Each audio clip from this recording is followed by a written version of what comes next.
one, go. Blog Talk Radio. Does that bring back memories? This is Yeah, All it About does. Wine, the talk It show is. dedicated to the wine industry since 2009. Featuring winemaker, cellar master, vineyardist, and tasting expert, Ron. Basically, what we're trying to do on this program is just trying to educate people and trying to make wine less confusing and more friendly. From coast to coast and around the world. You know, we really have had some neat people on the program. I love that. Post your questions and comments during the live show on our Facebook page at www.facebook.com/allaboutwinebtr. Again, that's www.facebook.com/allaboutwinebtr. And now, All About Wine is on. Here's Ron.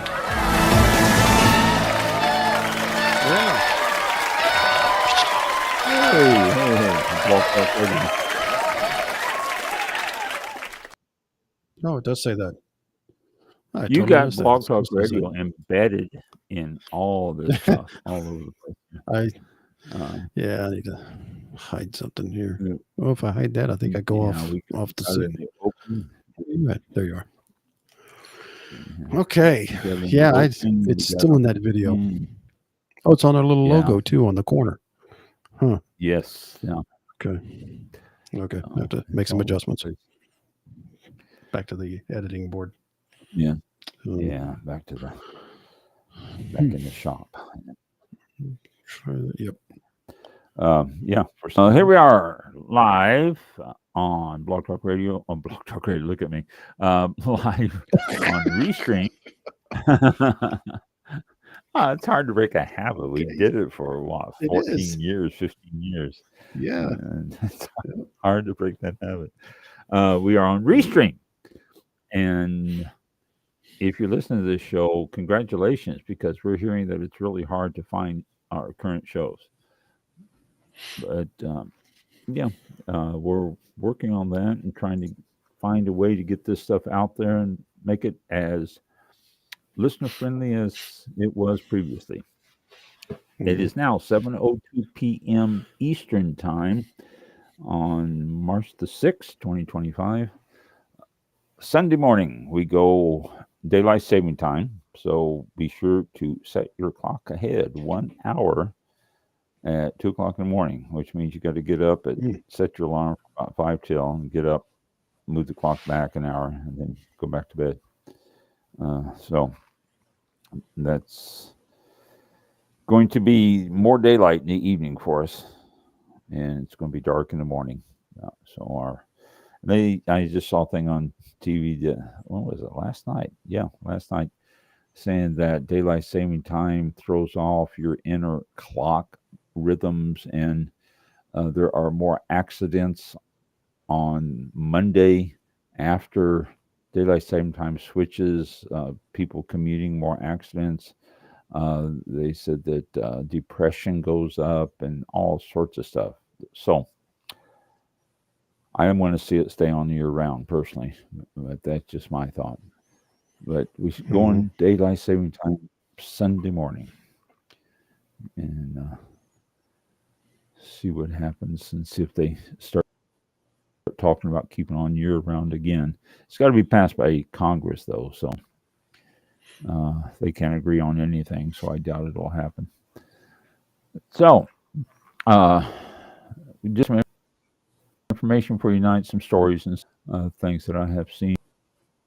I've compiled for you. Nothing earth-shattering. Oh, I lost all of it at the top of my screen. You have all your stuff at the top. You can click on it and all. And glossary disappeared.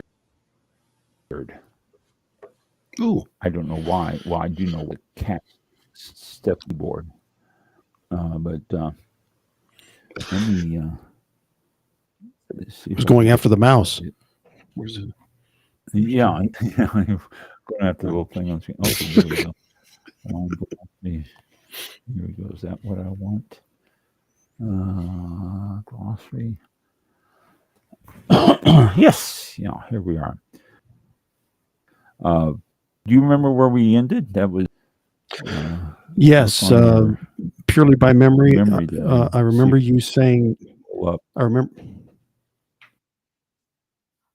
Yes, I remember you saying that this week it would be cane or cane pruning, along those lines. I remember that now since you mentioned that. So let me see what I can find on cane or cane pruning. And there you go. Okay. Let's do some glossary here, wine term glossary. Cane, C-A-N-E. That is a branch of a vine. So they don't call it a branch on a grapevine; they call it a cane. Okay. Cane pruning, a vine training system in which the vine's oldest canes are branches that are generally between 1 and 3 years old, and the majority of its younger canes are cut in the winter, leaving a number of designated canes for bud growth. Each surviving cane is left with a spur, which is a stub left by the cane cut at its base. That's confusing for me, and I know exactly what they're talking about. The canes that grow from these spurs will not be pruned in the following year. This method is generally preferred in cooler regions. They are doing some pruning right now out there. They're getting some of the canes. What you try to get is a canes that stretch out. You train these things to go on the trestles, and you try to get them to go out in the directions of the trestles. The trestles are set up to let maximum air flow through the vines. It's also maximum sunlight on the grapes when they are coming out. And you want something that's going to not shield or shade other grapes on the inside. And you want something that's going to be strong enough to hang on to the trestles. Usually the wires that are coming out. They have the wires that stretch from one grapevine to the next on the trestles, and these canes will grab a hold of it and do it, and then you prune them down so you have the best airflow and the best area for growth on the vine. Canopy. This is the green foliage of a grapevine that's on top of it. This is the canopy, all the leaves. The canopy can be trimmed or thinned to manage the amount of air and sun reaching the fruit. That's what I was just talking about. This improves fruit quality, increasing the yield, and controlling disease. If you have too much canopy, you don't have enough airflow and all that, it opens it up to get moisture on the grapes, which causes mildew and all sorts of problems. Also, it invites bugs in and everything else to start eating on it. So your cane pruning and canopy pruning and all that stuff, very, very critical. You have yourself a good vineyard man that can handle that stuff, that knows what he's doing on that stuff, is invaluable. He can really, if he does it right, and he can get you some good quality grapes by how he handles the grapevines out there. So it's an important thing how they handle it. I'm not trying to say it's just men, because there are some women who run vineyards who are excellent also. Cap, C-A-P. This is the thick layer of skins, stems, and seeds that forms at the surface of fermenting red wine. Cap management, or breaking up the cap to increase contact between the skins and the liquid, is important since red wines extract color and flavor from the skins. You throw them in the vat, the skins and thick layers float to the top, and so you have to punch them down and mix them up with it. Capsule. This is the metal or plastic protective coating that surrounds the top of the cork and the bottle. Before pulling out the cork, at least the bottom portion should be removed to expose the cork and the lip of the bottle. I said bottom, top portion. Top portion. Carbonic macération. This is most frequently associated with Beaujolais. This is a method of producing light-bodied, fresh, and fruity red wines. Instead of crushing the grapes and releasing the juices to be fermented by yeast, whole grape bunches are placed in a tank, and the oxygen is displaced by carbon dioxide. Fermentation starts on an intercellular level inside the berry, producing some alcohol as well as fruity aromatics. In practice, the weight of the grapes on the top crushes the grapes on the bottom, and yeast ferment the juice. The wine is partly a product of carbonic macération and partly of traditional yeast fermentation. Okay, you follow that? Just it's the releasing of the juices to be fermented by the yeast. That's crush in there and gives you a lighter, fruitier flavors to the wine. Carboy, sometimes referred to as a demijohn. A carboy is a non-reactive vessel, usually glass or plastic, used to ferment alcoholic beverages.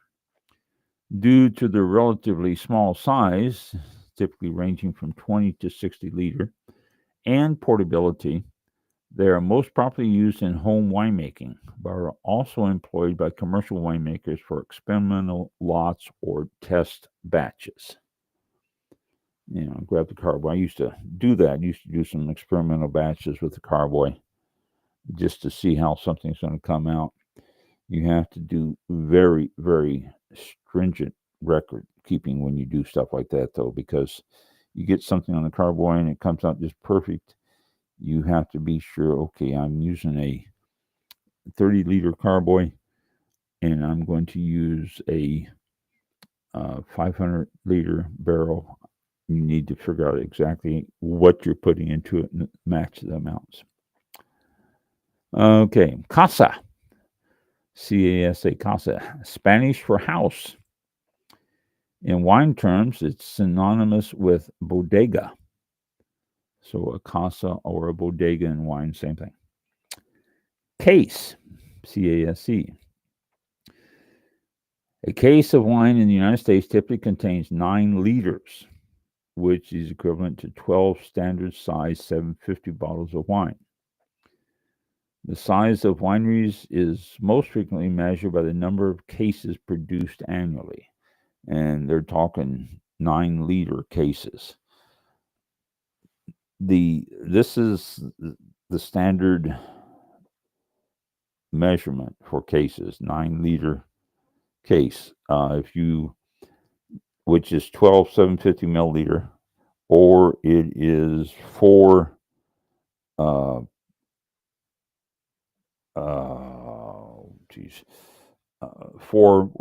150. That's not right. 6 150. 6 150. And it's just 9 liter is typically, no matter what size bottle you use, that's typically classified as the case. Okay. Casein. This is, am I pronouncing that right? It's got a little thing. Casein. Oh, well, I wasn't pronouncing it right. Casein. C-A-S-E-I-N. Casein. It's a dairy-based protein used in the fining process. Casein is particularly effective as clarifying cloudy or off-colored white wines. Now, the thing is, the key to this definition is that first word, dairy-based. This is why some people think that wine labels should contain warnings, because some people are allergic to dairy. And if they use casein to clarify the wine, then it's dairy-based. That's stretching it for allergies, but some people are that allergic, so there is a possibility. So, but casein, it's used as for it's a protein used for fining wines. Cask number, CASK number. Excuse me. This is a term sometimes used to designate special wines, as in Stag's Leap, Wine Cellars Cask 23, but often applied to ordinary wines to identify a separate lot or brand. And it's synonymous with the bin number, cask number or bin number. It's you see this on bottles all the time, cask number 46 or bin number 32, and is designating that they're coming from these particular casks or bins. It's a good idea if you're purchasing a case of it to be sure that all of them are the same. Sometimes they can get mixed inadvertently, but they can. But the quality should be the same. When you designate a cask or a bin, then you should have the same quality in every one of the wines.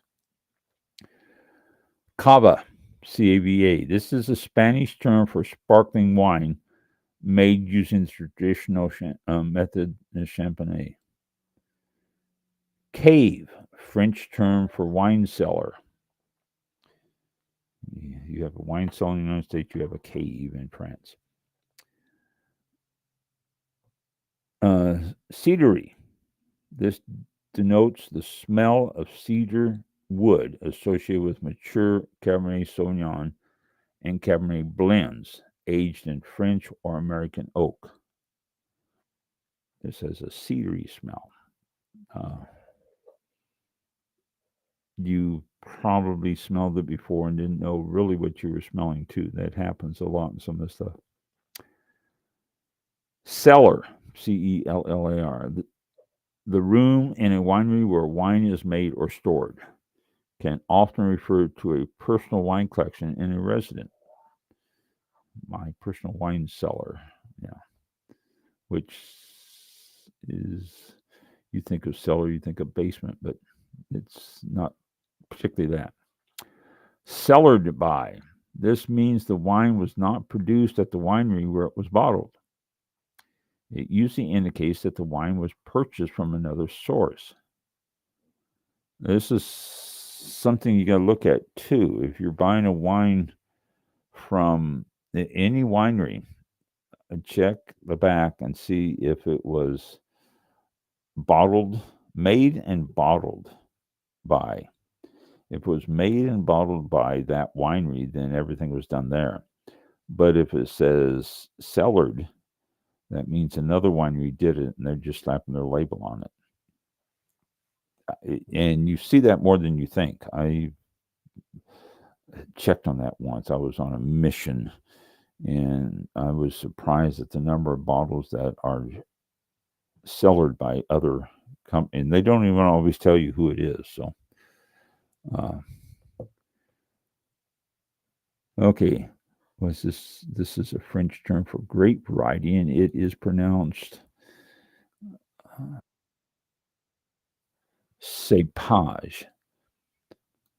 Cépage is a French term for grape variety.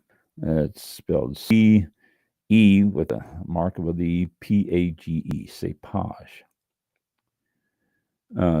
Che or chai is a French term for wine cellar. French has cave, they have lots of terms for wine cellars. Let me do a couple more here and then I'll get some other stuff I want to share with you. Chaptalization. Chaptalization. Chaptalization. The addition of sugar to juice before and or during fermentation. This is used to boost sugar levels in underripe grapes and alcohol levels in the subsequent wines. Sugar, when fermented, turns to alcohol. So if the grapes don't have enough sugar to start with, you add a little bit of sugar to it, which causes it to raise the alcohol level. It doesn't particularly mean you're going to taste a sweeter wine unless they don't ferment all the sugar out. What the purpose is probably to do that. It continues. Common in northern European countries where the cold climates may keep grapes from ripening. But this is forbidden in southern Europe, including southern France and all of Italy, and also California. So you can't do that in those areas. There may be rules, laws, stuff like that in big wine producing areas in other places of the United States, Oregon, Washington, New York, stuff. I don't know. I'm not aware of it. I do know that it is a rather common practice, more so than we think, to bring the alcohol up because the grapes don't always hit that ideal bricks or sugar levels when you're picking them. And so chaptalization will help bring that alcohol level up and give you a better balance to the wine. So chaptalization. This next one is Charmat. Okay. Charmat. Charmat. This is a less expensive mass production method of producing bulk quantities of sparkling wine. The second fermentation takes place in a pressurized tank rather than in a bottle, decreasing lees contact. Now, lees is all the stuff that's in there, and producing larger, coarser bubbles. The wine is filtered under pressure and then bottled. Also known as the bulk process or tank method. Wines made this way cannot be labeled Méthode Champagne. Or Champagnes? Champagne. So, Charmat is just another method for bulk bubbly. And some of the wines that you find being produced in areas like Italy, particularly, and areas of the United States use this method. Okay, Chateau will be the one we start with next week. Chateau, which is pretty simple for us to remember, but we know Mike will remember it, so we don't have to worry about it too much. So, Chateau is our next word on. Is that chateaus with a SH and it ends in an X? Yeah. Chatex. SHAT OE AUX. Sure. AUX. Yeah, we'll try that. Okay. That's the one for that. Make sure. Yeah. Yeah. Good. All right. Interesting things in this Chronicle. They always have some very good articles about wine in the Chronicle. Again, that's why I subscribe to it basically, and also to keep up with the baseball teams out there in the West Coast. They publish more than they do here in the East Coast. So, but this one really caught my eye.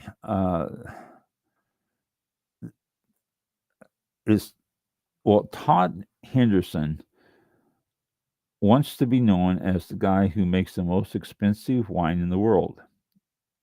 And I read that and I go, why? Okay, so you make the most expensive wine in the world. Does that mean that anybody's going to buy it? Well, he has attitude. Unlike other high-end inventors where explicit discussions of money are considered gauche. Anderson wears his price tags proudly.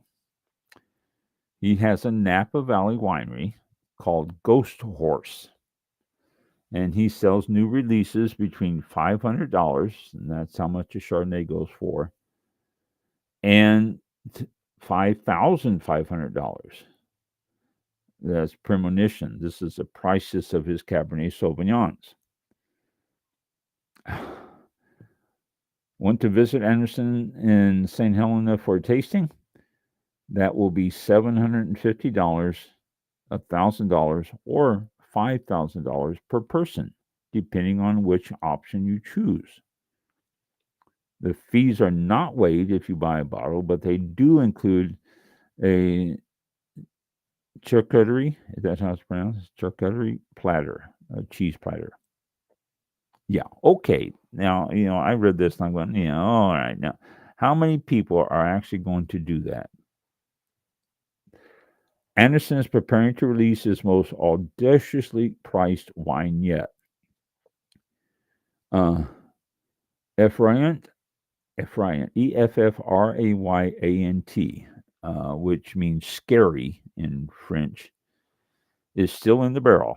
But when it's ready in 2027, all 3 cases of it, he plans to charge $25,000 a bottle. And we're all chuckling and shaking our head when you hear that. Why? The label is an update of the silver equine etching on his other bottles, features a horse on fire, its mane ablaze in orange. Asking what makes this wine so distinctly special, and he demurs, refusing to divulge trade secrets. Yeah, well, if somebody asks me why I'm charging $25,000 a bottle of wine, I'll go, it's a trade secret. And the trade secret is I want that big bucks in my pocket. I can't see it being worth $25,000 in the further stretches of the imagination. But that's just me editorializing again, and I do that a lot doing on these. With Burgundy's Domaine de la Romaine Conti selling for around $20,000 on release, Effrayant may indeed catapult Anderson to the superlative status he's been chasing for 25 years. If the pricing scheme sounds brazen, that's by design. Anderson is a braggadocious presence. He's 6'5" tall, and he wears a black 10-gallon cowboy hat. He's prone to unabashed sound bites. Things like, the biggest problem in Napa Valley today is no one knows how to farm anymore, and the downfall of our industry is the distributors, and restaurant wine lists suck today. That's going to generate lots of friends for him. Probably the strangest thing about Ghost Horse is that it may not have many people that have heard of it, which is true. I never heard of Ghost Horse. I saw this article. You heard of Screaming Eagle and Scarecrow, but Ghost Horse is pretty much unknown, which I agree with the article where it said that. Sort of came out of nowhere. Dave Parker, CEO of Napa Rare Wine, says it moved a significant amount over the years. Ghost Horse is starting to become more and more noticeable. He says the major differentiation from Screaming Horse and others like that is that he views his peers' accessibility. Anyone can visit Ghost Horse as long as they pay. And Anderson hosts every visitor himself. He doesn't have a crew that does it. Anderson was working as a geologist and his father was a dentist, and he decided to buy a vineyard. Father and son drove around scouting for unplanted land, and when properties weren't for sale, they offered ended up buying 40-acre parcel in Conn Valley, east of St. Helena, and called it Anderson's Conn Valley Vineyards. Conn Valley developed a reputation for good wine at a reasonable price. But as the 90s progressed, Anderson noticed a new trend in Napa, the cult Cabernets. Harlan, Screaming Eagle, Colgan, Aurora, and Bryant had entered the scene. These wines produced the minuscule qualities and at $36 to $65 exorbitantly priced for their time. And the cult wineries were shrouded in secrecy, which was a big thing. They didn't tell you how and what. His own goal became clearer. He decided he wanted to create a wine that is as good as any in the world and have the accessibility of the owner winemaker when you bought it. It would be fully separate from Conn Valley. So in 2000, he bought a small vineyard in Napa's Combsville area, and he planted 1 acre. He wanted to create something that would really get people talking. And so he Googled most expensive wine in the world. And he said that a visitor at Conn Valley showed so much interest in wine that he decided to bring them into the separate ghost horse cave and extract a taste of cab from the barrel. The guy asked how much. He replied, $1,500 a bottle. The guy said he'd take 2 cases as futures. I mean, just like that. And that's how it started.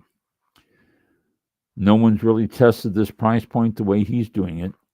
There are a lot of people in Napa trying to compete in the $400 to $500 range now, but not at this level. He ages most of his red wines in 200% new French oak, 2 years in a new barrel, then 2 years in a second new barrel. Those 4 years of aging introduce more oxygen into the wine than an inert bottle would, softening its edges. So, word got out. Wine Advocate's website picked it up. Bloggers and serial message board posters mocked him for speculating that the whole thing was a joke. But then Anderson was able to meet a lot of them, and he charmed them and said, no, it's not a joke. He served cigars and bourbon. He barbecued beer can chicken and told them all the story. The Ghost Horse wines are the real deal, he said, not to mention that the best chicken of any of us ever had at the time when they had the beer can chicken. Beer can chicken is very good. If you've never had it, look up beer can chicken on the internet and make yourself one. They are delicious. Okay. Today, Anderson said the Ghost Horse business is booming. He makes only about 300 cases a year. The Chardonnay and 5 Cabernets, 4 of which have ghostly names, Fantôme, which sells for $1,650 for the 2020 vintage, Apparition, $2,750, Spectre, $3,850, and the $5,500 Premonition. I'm shaking my head. You can't see it, but then today Anderson said that since Anderson Excess Anderson has always been part of the pitch, he has sweetened the deal. Anyone who purchases Premonition gets a coin that grants them 1 year of excess to the syndicate, his version of a wine club. Syndicate members affords the opportunity to buy even pricier wines. Currently, the 2006 and 2009 vintages at $7,500 a piece. Here, I'll give you coins. You can spend $7,500 for my wine. Oh, okay. Plus access to many events that Anderson hosts throughout the world, like the January 9th dinner he threw for 22 people at Mar-a-Lago. Security was high, he said. They checked for bombs under the hood. The slumping sales affecting the wine industry are not affecting Ghost Horse, though Con Valley is seeing fewer visitors. As his peers in Napa Valley cut costs and close, he is doubling down. He intends to release only 3 cases of the $25,000 effluent, even though the barrel contains about 25 cases worth. What does he intend to do with the rest? Blend it into other Cabernets, he said. His ability to continue charging these prices is not guaranteed, especially in an era where stylistic preferences have been gravitating away from the ultra-ripe wines. If we enter an age of both vinous and economic austerity, will Ghost Horse lose some of its luster? Anderson is not deterred. There's a huge market out there for a bottle of $25,000 wine on release, he said, or at least a market for 3 cases. Unbelievable. $25,000. I can't. I can't see how anyone could justify $25,000 and without tasting it. Well, if he's bottling 3 cases and selling 3 cases, surely he's going to bottle a 4th just for anyone who might want to buy a bottle or 2. Okay, I want to buy 2 bottles of this $25,000 wine, but I'm not about to do it until I taste it. Okay, here. And he has his tasting bottles. I can understand that. Okay. I mean, I was talking years ago on the winery. There was somebody came in and they were out in Nevada, Pahrump Winery, which sadly has closed down since then. But Pahrump Winery in Nevada had a wine.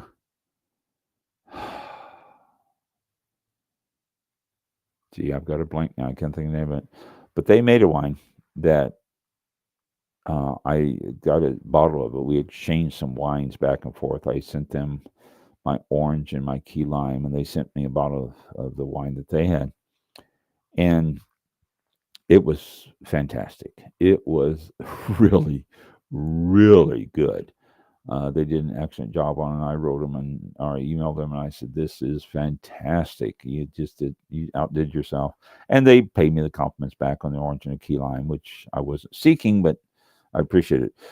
But I didn't find out the price of it. I had somebody come in about a month and a half after I tasted that, and he saw the bottle because I used to display bottles from each state, and he saw the bottle and he says, "Oh," he said, "I almost got that. I was at Pahrump Winery. I was out there," and he says, "I almost got that, but they were not tasting it. It was one that you had to buy a bottle of it to taste it." And he said, "And I could not see buying a $120 bottle of wine without tasting it first." Now, here's a guy who couldn't spend $120 without tasting it first. And this guy is offering a $25,000 bottle of wine. I'm sure he's going to offer tastings from the rest of his batch. I mean, that I told the guy he should have bought it because it was well worth whatever they were asking for it. But this is people's attitude. I'm not going to spend this much money on a bottle of wine that I can't at least try. And $25,000 for a bottle of wine, it's still, every time, excuse me, every time I look at the cost to that, it baffles me. So, out of the San Francisco Chronicle that came just a couple of days ago, actually. While we're doing Chronicle, let me find another Chronicle here I can share with you. Okay. Where are we? There we are.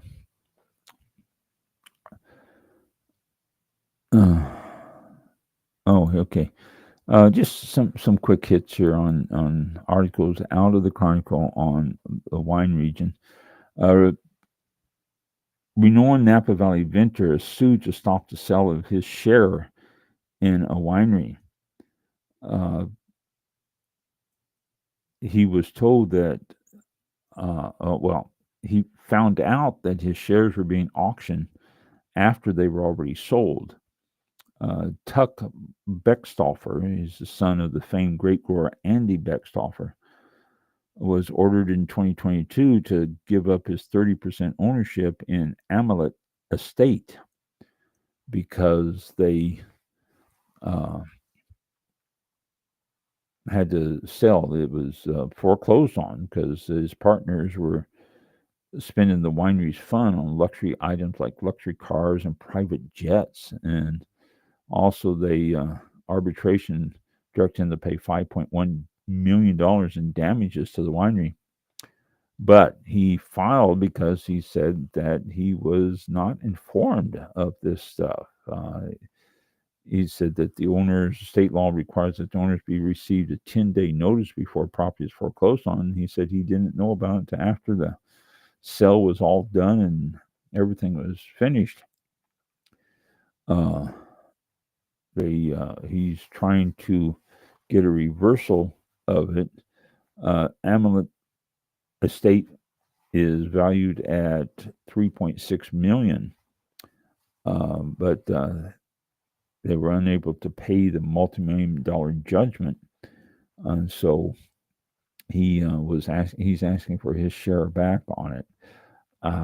Good luck. Stuff like that usually don't go by way of the individual. When something is foreclosed on, it's usually just bad news for the person who is trying to get their money back. But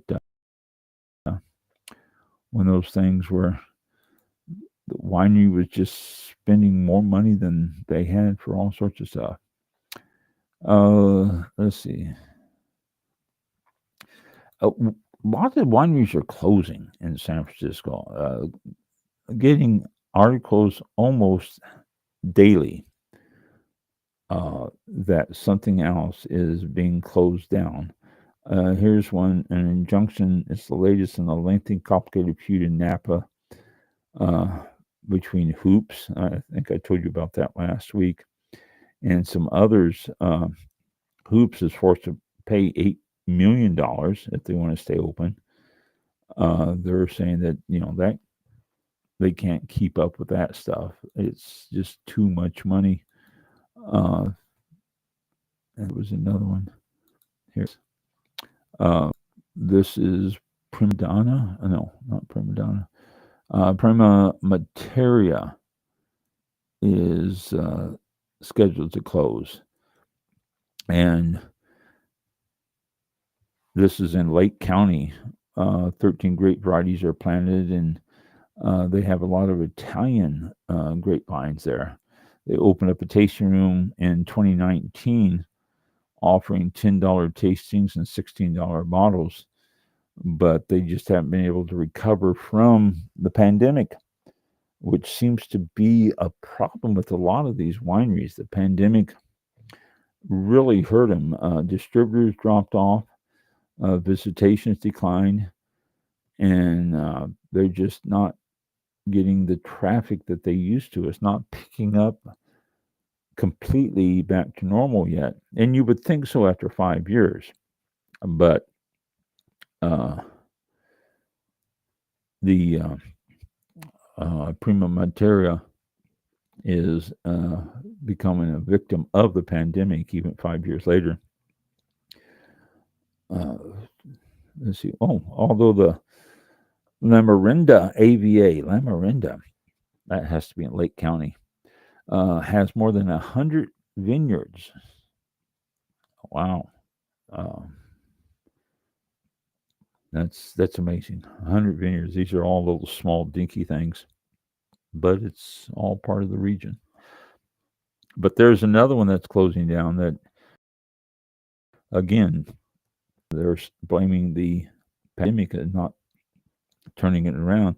But I think it's more than that, because here's another article of the San Francisco Chronicle that's talking about the downturn of wineries. It's tastings in 2013 were averaging around $20. It's risen up since then slowly to around $50.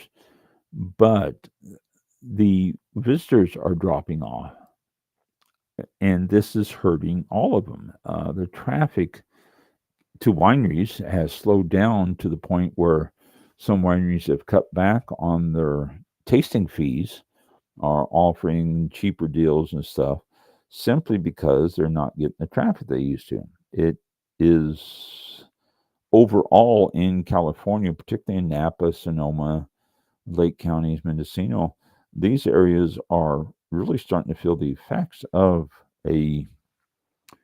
well, I don't want to say a dry movement, but it's almost like that's what it is. If they're dropping back to tasting cost of $15, and that's unheard of because some of them are charging, we're charging $50, $60 for tastings, and they're trying to create foot traffic, trying to create people. And it's, well, here's one that was this in 2012. The average tasting fee was $8.50, and by 2023 it increased to $38, with Napa Valley charging $75 and Sonoma $43. But now they have dropped about half that on all those to try to generate traffic, and it's not working as well as they hoped. It's just really the wineries are slowing down there. So they're seeking visitors, as the article says. Let's see. So I'm going to read up on that and talk about that sometime. There's a new Luxe, Luxe donut shop and wine cafes opening up in San Francisco. That should be something that's interesting. Donuts and wine. Buttermilk cake donuts. Those look good. They did a good job on those. But they also serve wines, wine, beer, coffee, tea. But they say that sweet wines are going very well. The sweeter style wines are booming with these donuts. It's a great combination. So that's something else that's happening in San Francisco in the wine industry. Right, let's see if there's something else here. I talked about that. All right. Back to this. And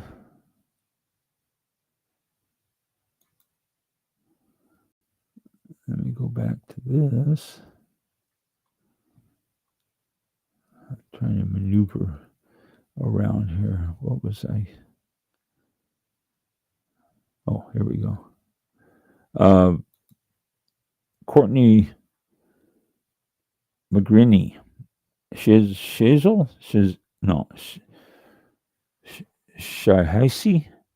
Courtney Shahisi. SCHIESSI.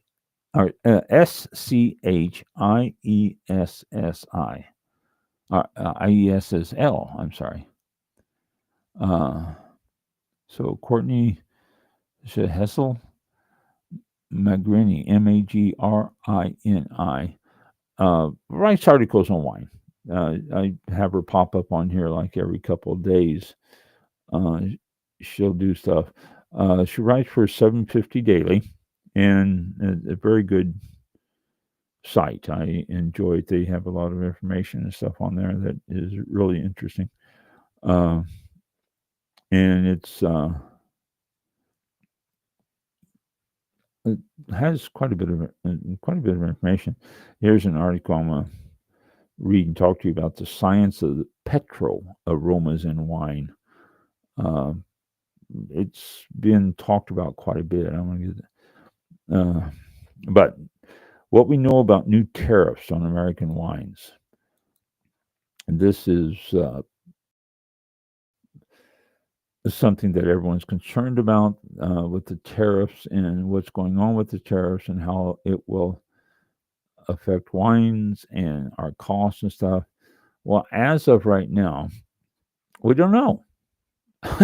you know, this article is punched in 6 or 7 different uh what does that say? March 4th, 6 or 7, well, more than that. I guess there's about 10 different ones here, but different headlines from Canada, Mexico, and EU about what's happening with tariffs and what's going on with tariffs, and nobody knows what's going to happen with the cost, our cost. Uh, some of these articles, and I'm not getting political here, I just explain things I've read. Some of these articles say that if these tariffs come in, we will end up paying more for everything that we get, particularly wine. And since we're about wine, let's talk about wine. We will pay more for every bottle of wine. Another economist will say, no, we won't. They will absorb the price. Our prices shouldn't go up because if they go up very much, then people will stop buying because wine is a luxury item and it's not something they have to have. And if they start jumping wines from other countries up too much on the price on the shelf, then we will just stay with American wines because they are there, they're convenient, and they're good. So, I don't know. The last time Donald Trump tried to put in a tariff when he was the president last time, it didn't really affect the cost of wine that much. And then he withdrew the tariffs and it was all moot. So this time, he's just given a flat tariff across the board.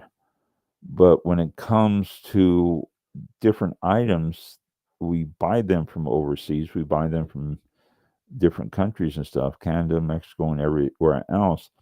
So the tariffs will be affecting the prices, I think. But wine, if it does affect the prices, it will drive people to buy domestic. So instead of getting a bottle of French wine that used to cost the same as an American wine, if that French wine goes up $1.50 and the American wine does not, people I think will gravitate toward the American wine. That's just my opinion on that. That's not an economist saying that this is going to happen because you can't figure out people. But I think it very possibly could be that it's going to drive people to drink more domestic. I don't think the prices are going to go up that much, though, because wineries around the world know that we make good wine here in the States. So if they start tacking on a whole bunch of cost, it's going to cause people to buy domestic and stop buying wine from overseas. So I think they're going to start absorbing some of the tariff cost. I'm not an economist. I am just editorializing here, if you will. So we'll see. We'll see what's going to happen. We'll see if these tariffs continue on. We'll see if the prices go up, what's going to happen. But if I'm used to going out buying something from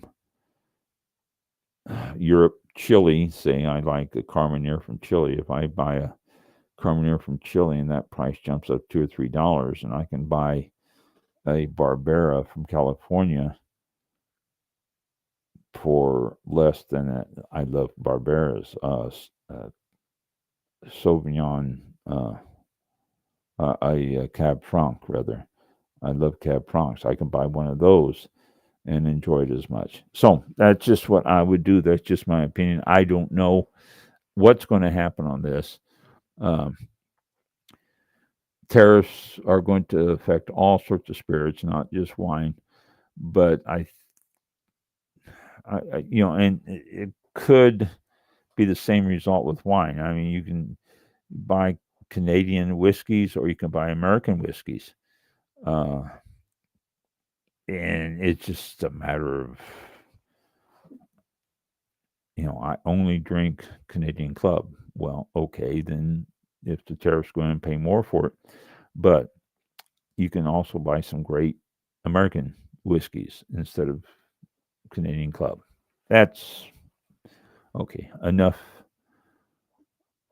with that. We'll see what happens down the road here. Right now, it's just everyone's curious. Everyone's trying to figure out what's going on, and everyone's posturing back and forth. So we'll see what happens. Okay.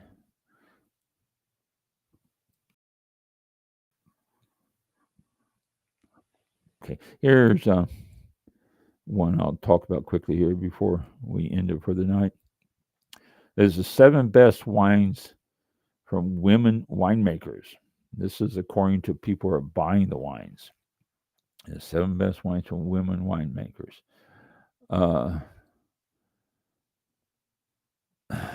Boy, don't you just love these different names? Why can't there be stuff simple like Becker and Hunt?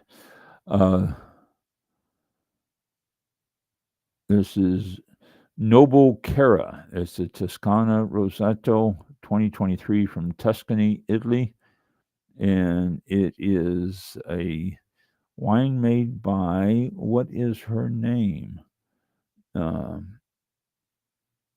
Maria Soleil. And she is at Ficomontanino. Ficomontanino. I destroyed that name, didn't I? Here's the next one. Oh, this is easier. Elena Walsh, Gewürztraminer 2023 from Alto Adige, Italy, $35.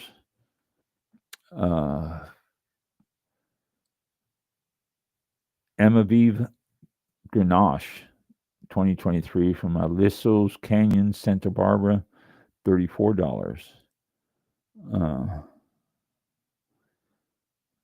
Here is Kelly Fox Nerthus 2022 from Willamette, Oregon. Or Willamette Valley, Oregon, $17. Closer to 10. Let's see. Pasta. And Drop of Sunshine. Well, that makes that much easier than all these others. Drop of Sunshine doesn't give a price. Treasury Wine Estates puts this out. Gonzalez Wine Company, Oasis Vineyard White Malbec out of Portland, Oregon, $25. These are all women winemakers that making these things. Soleil Vin de Bonté La Rosée, 2023 from Vin de France, $16.99, $17. Fossil and Fawn Dark Wave, 2023. This is out of Willamette Valley, Oregon, $35. And that's it. Different wines from women winemakers that have been picked by people who drink them, not by critics, not by people out there. Not by people out there who make a living and get part of it. These are people who drink these. So I guess if I can figure out a way to transfer this to our Facebook page, I'll do that. Can I? Yes. Share to Facebook. So there we go. And now what do I do? It says Facebook. And Facebook. And let me see if it goes through and is posted on there. And if it is, then, create a post. Okay. Okay. The article. Oh, wait a minute. That lost it. What's on your mind?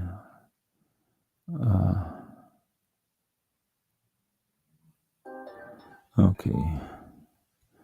Let's just put from